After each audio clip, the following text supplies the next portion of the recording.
ನಾನು ಲಕ್ಷ್ಮೀ ಹೆಬ್ಬಾಳ್ಕರ್ ಅವ್ರಿಗೆ ಕೇಳ್ತೇನೆ, ಏನು ಇದ್ದಕ್ಕಿದ್ದಂಗೆ ಕೇಸರಿ ಬಗ್ಗೆ ಇಷ್ಟೊಂದು ಅಭಿಮಾನ? ಇಷ್ಟು ಇದ್ದಕ್ಕಿದ್ದಂಗೆ ಮತ್ತೆ ನೀವು ಪಾಕಿಸ್ತಾನದ ಬಗ್ಗೆ ಒಂದು ಚಕಾರ ಎತ್ತಲಿಲ್ಲ. ಜೈ ಅಂದಾಗ ಲಕ್ಷ್ಮೀ ಹೆಬ್ಬಾಳ್ಕರ್ ಅವರು ಮತ್ತು ನಮ್ಮ ಸತೀಶ್ ಜಾರಕಿಹೊಳಿ ಅವರು, ಅದೇ ಥರ ಕೇಸರಿ ಬಗ್ಗೆ ಸತೀಶ್ ಜಾರಕಿಹೊಳಿ ಅವರು ಉತ್ತರ ಕೊಡಲಿ, ಲಕ್ಷ್ಮೀ ಹೆಬ್ಬಾಳ್ಕರ್ ಅವರು ಕೊಟ್ಟಿರುವಂಥದ್ರ ಬಗ್ಗೆ. ಅಲ್ಲ, ನಮ್ಮ ಗ್ಯಾರಂಟಿಯಿಂದ ಬಿಜೆಪಿ ಅವರಿಗೆ ಭಯ ಆಗಿದೆ, ಅದಕ್ಕೆ ಅವರು ಮೋದಿ ಗ್ಯಾರಂಟಿ ಅಂತ ಹೇಳ್ತಿದ್ದಾರೆ. ಏಕೈಕ ಗ್ಯಾರಂಟಿ ಇಡೀ ದೇಶಕ್ಕೆ ನರೇಂದ್ರ ಮೋದಿ, ಏಕೈಕ ಗ್ಯಾರಂಟಿ ಇಡೀ ದೇಶಕ್ಕೆ ಮತ್ತು ಈಗ ಪ್ರಪಂಚಕ್ಕೆ ನರೇಂದ್ರ ಮೋದಿ. ಅವರ ಎಲ್ಲಾ ಗ್ಯಾರಂಟಿಗಳು ಕೂಡ ಬುಡಮೇಲಾಗಿ ಹೋಗ್ತವೆ ನರೇಂದ್ರ ಮೋದಿಜಿಯವರ ಗ್ಯಾರಂಟಿ ಮುಂದೆ. ಬಿಜೆಪಿಯ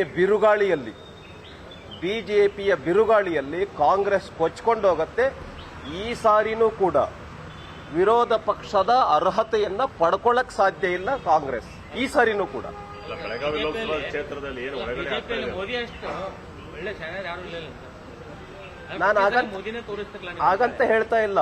ಇವತ್ತು ದೇಶದ ಚುನಾವಣೆ ನಡೀತಾ ಇರ್ತಕ್ಕಂಥದ್ದು, ಪ್ರಧಾನಮಂತ್ರಿ ಯಾರು ಅಂತೇಳಿ ನಿರ್ಧಾರ ಮಾಡತಕ್ಕಂಥ ಚುನಾವಣೆ.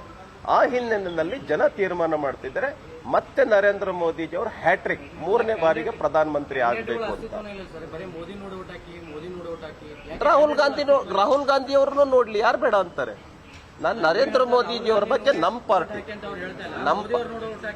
ಹೌದು ನಾವು ಹೇಳ್ತಾ ಇದ್ದೀವಿ, ಇದು ನಮ್ಮ ಪಕ್ಷದ ತೀರ್ಮಾನ, ಇದು ನಮ್ಮ ಪಕ್ಷದ.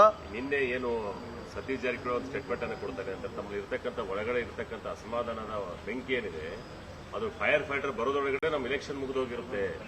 ನಿಮ್ಮ ಅಸಮಾಧಾನ ಬೆಂಕಿ ನಂಬಿಸಕ್ಕೆ ನೋಡಿ, 2 ದಿನದಲ್ಲಿ ಇಡೀ ರಾಜ್ಯದ ಸ್ವಲ್ಪ ಅಸಮಾಧಾನ ಎಲ್ಲಿ ಒಂದು 3-4 ಸೀಟ್ಗಳಲ್ಲಿ ಇತ್ತು, ನಾವು ಅದನ್ನು ಶಮನ ಮಾಡಿದ್ದೇವೆ. ಎಲ್ಲರೂ ಒಟ್ಟಾಗಿ ಕೆಲಸ ಮಾಡ್ತೀವಿ ಅಂತ ತೀರ್ಮಾನ. ದಾವಣಗೆರೆನಲ್ಲಿ, ಕೊಪ್ಪಳದಲ್ಲಿ, ಈಗ ಬೆಳಗಾಂನಲ್ಲಿ. ರಮೇಶ್ ಜಾರಕಿಹೊಳಿ ಅವರು ಈಗ ತಾನೇ ನಾವು ಫೋನ್ದಾಗ ಮಾತಾಡಿದ್ವಿ, ಬರ್ತೀವಿ ಅಂತ ಹೇಳಿದ್ದಾರೆ. ಬೆಂಗಳೂರಿನಲ್ಲಿದ್ದಾರೆ ಅವರು, ಈಗ ತಾನೇ ಜಸ್ಟ್ ಈಗ ಒಂದು 5 ಮಿನಿಟ್ಸ್ ಬ್ಯಾಕ್ ಬಾಲಚಂದ್ರ ಜಾರಕಿಹೊಳಿ ಅವರಿಗೆ ಮಾತಾಡಿದ್ದೀವಿ. ನಾವು ಈ ಸೆಟ್ ಅನ್ನ ಗೆಲ್ಲಿಸ್ತೀವಿ, ನೀವು ಬೇರೆ ಕಡೆ ಕಾನ್ಸ್ಟಿಟ್ಯೂನ್ಸಿ ಬಗ್ಗೆ ಗಮನ ಕೊಡಿ ಅಂತ ಹೇಳಿದ್ದಾರೆ. ಯಾರು ಕಾಂಗ್ರೆಸ್ಸಿಗ?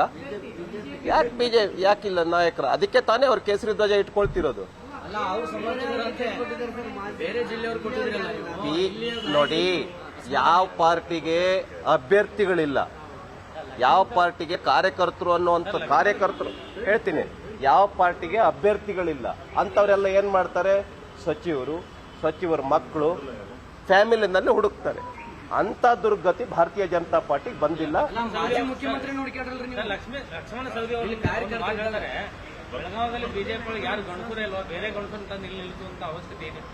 ಅದಕ್ಕೆ ನಾನು ಕೇಳ್ತಾ ಇದ್ದೀನಿ, ಆ ಪಾರ್ಟಿಗೆ ಜನನೇ ಇಲ್ವಾ, ಮಕ್ಕಳನ್ನೇ ನಿಲ್ಲಿಸ್ತಾ ಇದ್ದಾರೆ ಅಂತ ಕೇಳ್ತೀನಿ. ಇದಕ್ಕೆ ಉತ್ತರ ಕೊಡ್ಲಿ.